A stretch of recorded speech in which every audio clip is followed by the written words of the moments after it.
آج انشاءاللہ جس سورے کی تلاوت ہوگی اس کا نام التکاثر ہے۔ یہ لفظ التکاثر اس سورے کی پہلی آیت میں بالکل آغاز میں آیا ہے اور یہی تکاثر اس کا نام قرار دیا گیا۔ یہ سورے بھی مکہ مکرمہ میں نازل ہوئی اور اس میں 8 آیتیں ہیں، اور یہ آیتیں اس میں ان لوگوں کو مخاطب کیا گیا ہے جو صرف اور صرف دنیا میں لگے رہتے ہیں، کھانے کمانے میں لگے رہتے ہیں اور بالکل آخرت سے غافل ہو کر اپنی زندگی گزارتے ہیں۔ یہ سورے جب اس کی تلاوت ہوگی اور اس کو پڑھیں گے تو ایسا محسوس ہوگا کہ اس وقت یہ نازل ہوئی ہے۔ جو صورتحال ہماری ہے، ہمارے معاشرے کی ہے، ہمارے سماج کی ہے، ہمارے گرد و پیش جو لوگ رہتے ہیں ان کی ہے، بلکہ خود ہماری اپنی ہے، تو پوری لگتا ہے کہ ہم میں سے ایک ایک شخص کو دیکھ کر یہ بات کہی جا رہی ہے، اور اس سے نہ مسلمان مستثنی ہے نہ غیر مسلم مستثنی ہے۔ یہ ایسا روگ اور ایسی بیماری اور ایسا مرض ہے جس میں ہر مذہب کا آدمی گرفتار ہے۔ اس وقت گویا صرف ایک خدا ہے، اور وہ خدا ہے مال، وہ خدا ہے دولت، وہ خدا ہے دنیا۔ سب اسی کی پرستش کر رہے ہیں، سب اسی کی پوجا کر رہے ہیں، سب اسی کے پیچھے بھاگ رہے ہیں اور سب اسی کے تابع بنے ہوئے ہیں۔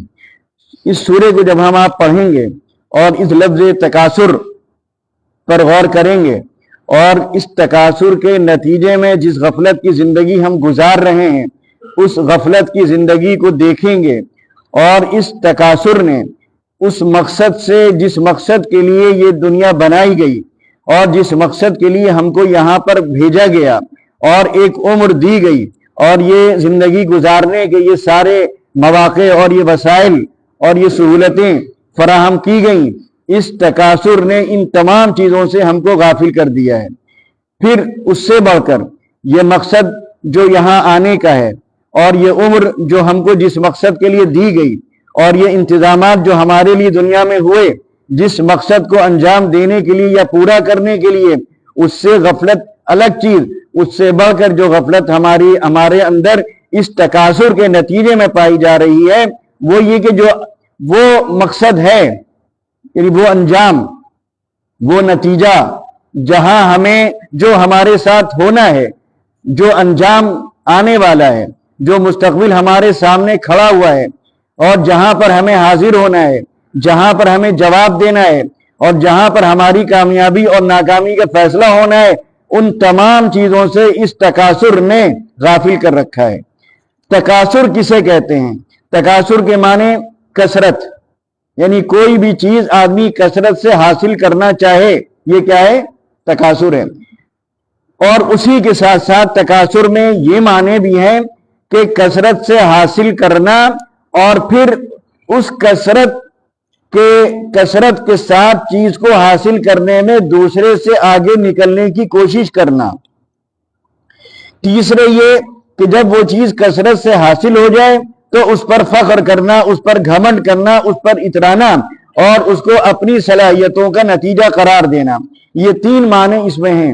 ایک تو یہ زیادہ سے زیادہ مل جائے، زیادہ سے زیادہ مل جائے، اچھے سے اچھا مل جائے، یہ بھی ایک ہلکی چیز ہے، یعنی ہمیں اچھے سے اچھا کھانا مل جائے، ہمیں اچھے سے اچھا مکان مل جائے، ہمیں اچھی سے اچھی سواری مل جائے، یہ بہرحال ہر آدمی کی خواہش ہوتی ہے، اس کی ایک تمنا ہوتی ہے، لیکن تکاثر میں مقابلہ آرائی ہے، ایک ریس ہے، ایک دوڑ ہے۔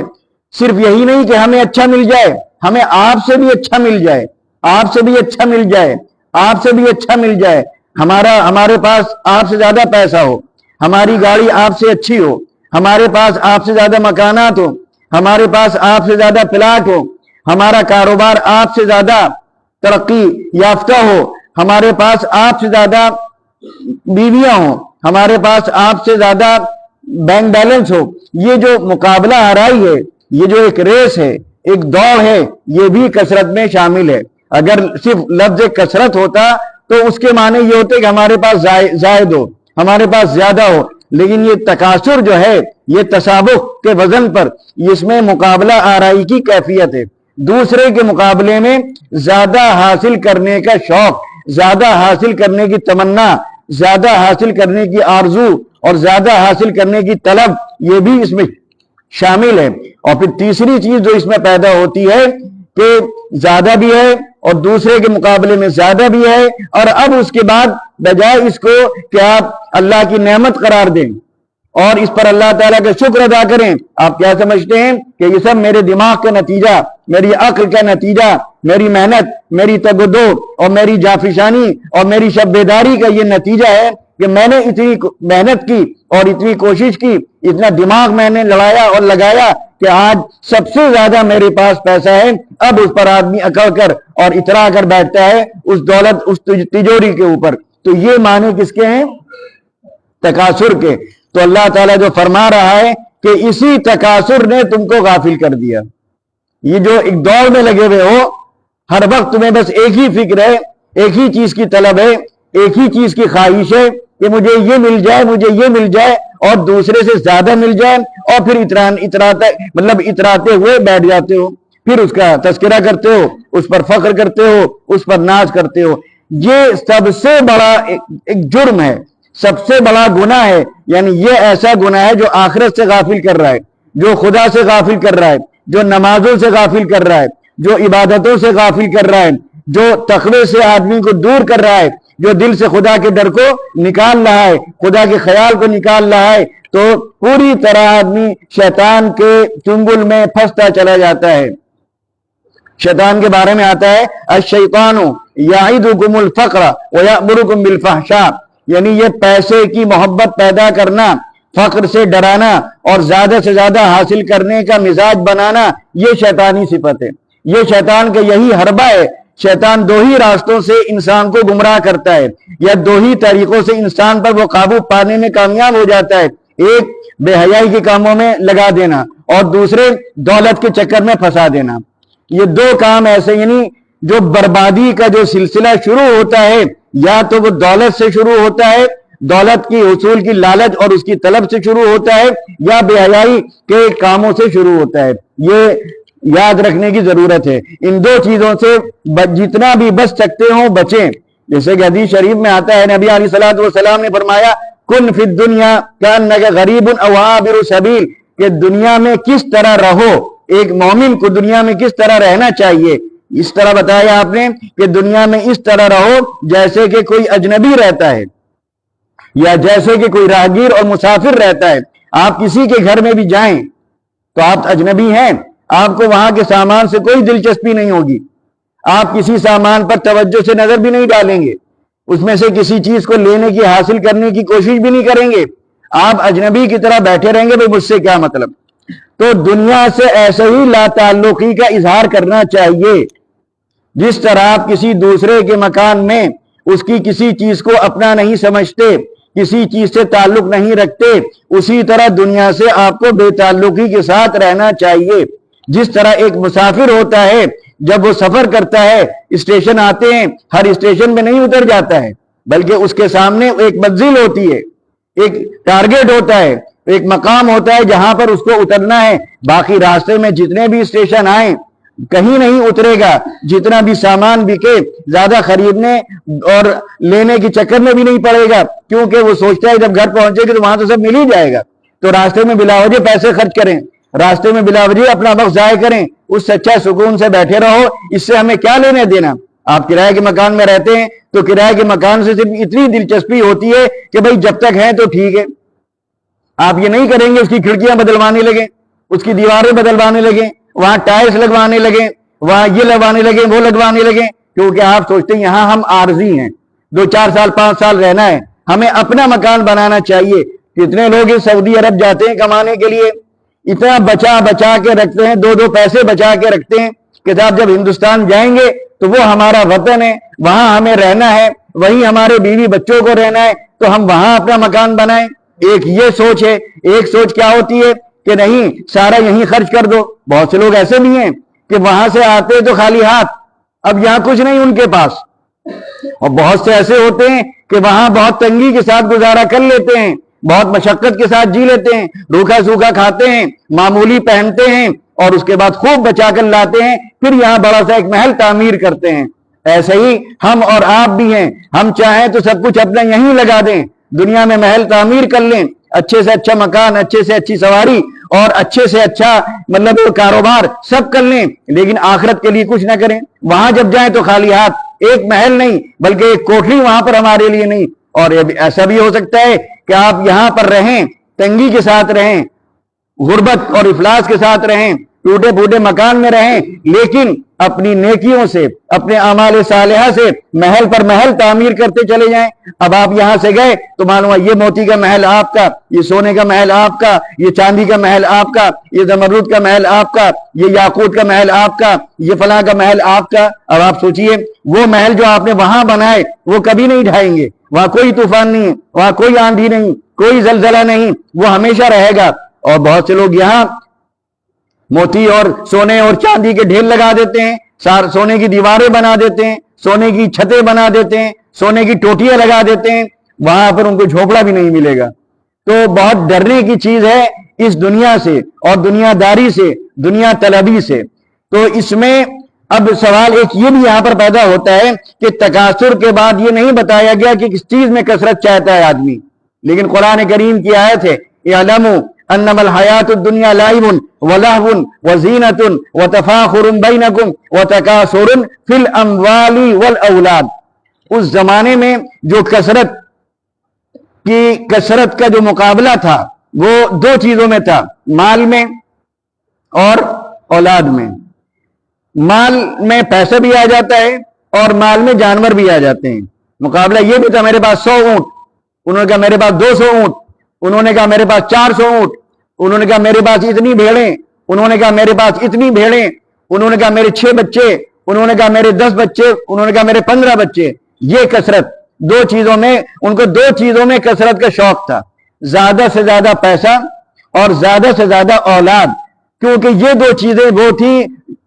دیکھیے ہر زمانے کا انداز بدلتا ہے, سوچ بدلتی ہے, خیال بدلتا ہے. آج کی سوچ الگ ہے, اس وقت کی سوچ کیا تھی؟ اولاد بھی زیادہ سے زیادہ ہو, کیونکہ جتنی اولاد ہوگی اتنی ہی طاقت میری خاندان کی بڑھے گی, میری بڑھے گی. میرے ساتھ جب 15 لڑکے چلیں گے جوان, ہٹے کٹے مستنڈے, تو اچھے اچھے ہل جائیں گے. یہی میرے دست بازو ہوں گے, یہی میرا سہارا, یہی میری طاقت, یہی گویا میرا مستقبل, یہی میری قیادت اور سیادت کا سبب بنیں گے. تو اولاد کی تمنا, اولاد کی خواہش اس زمانے میں بہت ہوتی تھی. آج دور بدل رہا ہے. اب صورتحال کیا ہے؟ اب صورتحال کیا ہے؟ بالکل اس کے برعکس سے. آج کیا ہے؟ ہم دو اور ہمارے دو. اس زمانے میں یہ نہیں تھا, کیونکہ اس زمانے میں خوشحالی اس بات کو سمجھا جاتا تھا کہ ان کی اولاد زیادہ ہے, یہ اتنے بیٹوں کو کھلا رہے ہیں اور کل اتنے بیٹے ان کو کھلائیں گے. لیکن آج جو ہمارا نظام زندگی ہے وہ کافی بدل چکا ہے, اور خاندانی منصوبہ بندی کا جو تصور ہے اس نے بہت سی چیزوں کو بدل کے رکھ دیا ہے. اب کیا ہے؟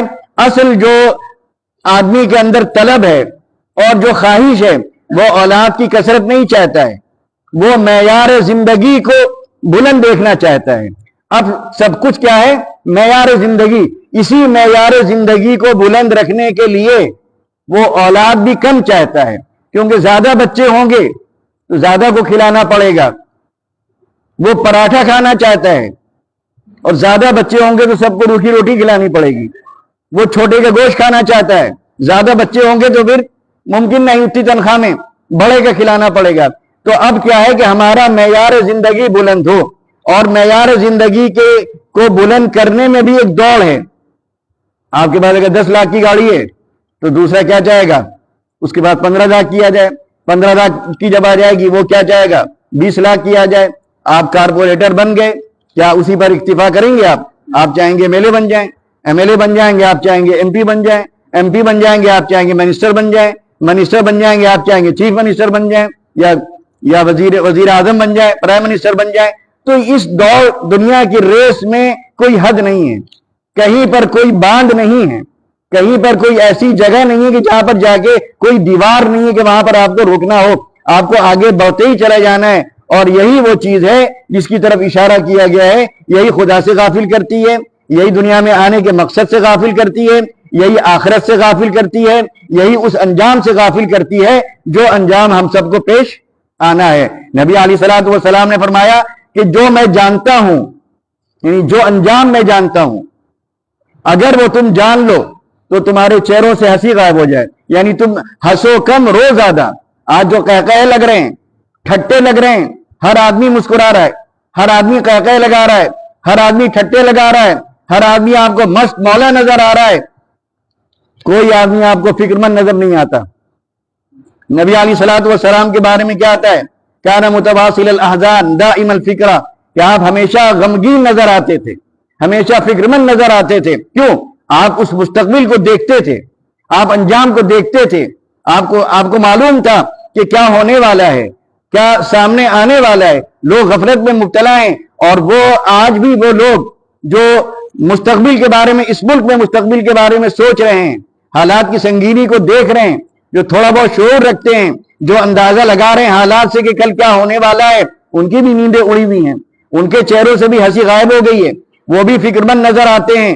تو فکر مندی کے لیے ضروری ہے کہ آدمی مستقبل کو لے کر سوچے، اور یہ سب چیزیں جو ہے الہاکم التکاثر، یہ وہ چیزیں ہیں جو آدمی کو مستقبل سے غافل کر دیتی ہیں، انجام سے غافل کر دیتی ہیں، موت سے غافل کر دیتی ہیں، برزخ کی زندگی سے غافل کر دیتی ہیں، اس کے بعد قبر کے عذاب سے غافل کر دیتی ہیں، پھر جو دائمی عذاب ہے جہنم کا، اس سے بھی غافل کر دیتی ہیں۔ تو یہ سورہ اس لحاظ سے بڑی اہم ہے کہ اس گناہ سے، اس گویا بدی سے، اور اس جرم سے، اور اس غلطی سے، جو غلطی ہم کو ہلاکت کے گڑھے میں ڈال رہی ہے اور اس جگہ پہنچا رہی ہے کہ جہاں سے نکلنا بڑا مشکل ہو جائے گا، اس سے بچنے کی ضرورت ہے، اس ریس سے، اس مقابلہ آرائی سے، اور اس دولت کے حصول سے بچنے کی ضرورت ہے، اس کی طلب اپنے اندر سے نکال کر باہر پھینک دینے کی ضرورت ہے۔ تب شاید ہم اپنے اس مقصد کو سمجھ سکیں جس کے لیے ہمیں دنیا میں بھیجا گیا، اور اس انجام کو جان سکیں جو انجام ہمارا اور آپ کا کل ہونے والا ہے۔ اب اس کی تلاوت کرتے ہیں۔ اعوذ باللہ من الشیطان الرجیم، بسم اللہ الرحمن الرحیم۔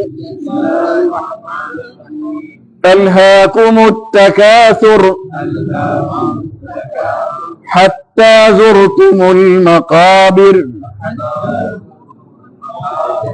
کلا سوف تعلمون ثم کلا